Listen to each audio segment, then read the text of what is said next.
এবং দেশকে ভালোবাসেন এবং বাংলাদেশকে ভালোবাসেন, কিন্তু বাংলাদেশের যে জাতীয় সঙ্গীত তার মধ্যে বাংলাদেশ নামটা আছে কিনা জানেন? এটা প্রেক্ষাপটটা ভিন্ন। আমি আপনাকে প্রশ্ন করছি, বাংলাদেশের জাতীয় সঙ্গীতে বাংলাদেশ নাম আছে কিনা? হ্যাঁ হ্যাঁ হ্যাঁ, তো আছে। আমার শোনার বাংলা আছে। বাংলাদেশ না, বাংলাদেশ তো নেই।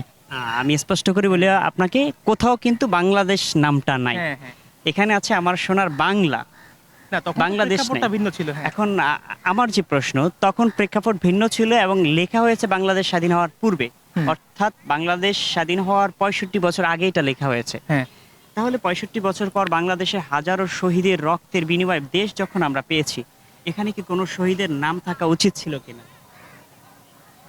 আপনি যেটা মনে করেন উচিত ছিল কি না? না উচিত ছিল বলতে, এটা তো আসলে প্রেক্ষাপটটা ভিন্ন, জাতিসংঘের প্রেক্ষাপট ভিন্ন, সেটা আমরা সবাই মানি।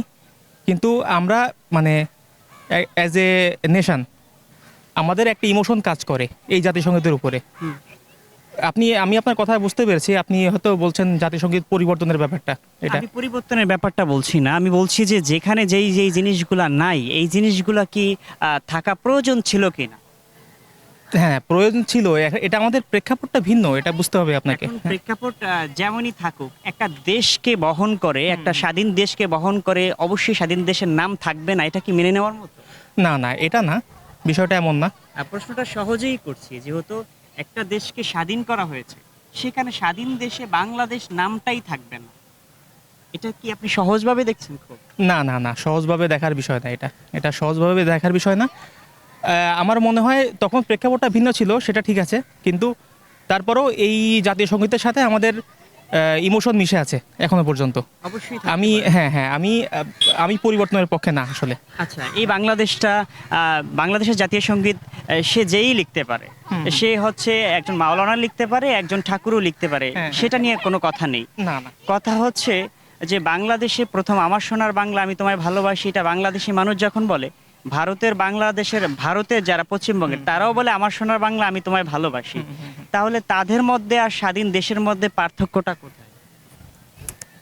এটা ওটা আপনি হ্যাঁ বুঝতে পেরেছি, আপনার কথা এখানে আমি কি কোনো বুঝতে পেরেছি। পার্থক্য দেখছেন কিনা?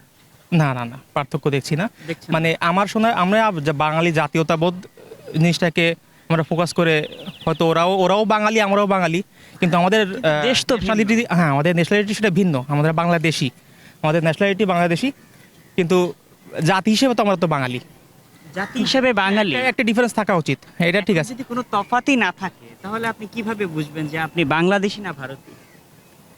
না কিন্তু ইন্ডিয়ার ইসে তো আপনার, এখানে কোনো পুরো জাতীয় সঙ্গীতের মধ্যে একটা লাইন আপনি কি আমাকে বলতে পারবেন যে লাইনে বাংলাদেশকে আলাদা করে দেখানো যায়? না না না, এটা বাঙালি জাতিকে আলাদা করে দেখানো হয়েছে। পুরো দেশকে দেখানো হয়েছে? না না না, বাংলাদেশকে দেখানো হয় তাহলে আপনি এটা শিওর যে বাংলাদেশের জাতীয় সঙ্গীতে কোনো বাংলাদেশকে আলাদা করে দেখায় না, না না, শুধু জাতিকে? হ্যাঁ বাঙালি জাতিকে এটা ফোকাস করা হয়েছে। বাংলাদেশের জাতীয় সঙ্গীত ঠাকুর লিখেছেন নাকি মাওলানা লিখেছেন সেই প্রশ্নে না হয় নাই গেলাম। বাংলাদেশের জাতীয় সঙ্গীত ভারতীয় নাগরিক লিখেছেন নাকি বাংলাদেশি নাগরিক লিখেছেন সেই প্রশ্নে না হয় নাই গেলাম। কিন্তু বাকি প্রশ্নের উত্তর কোথায় পেলাম?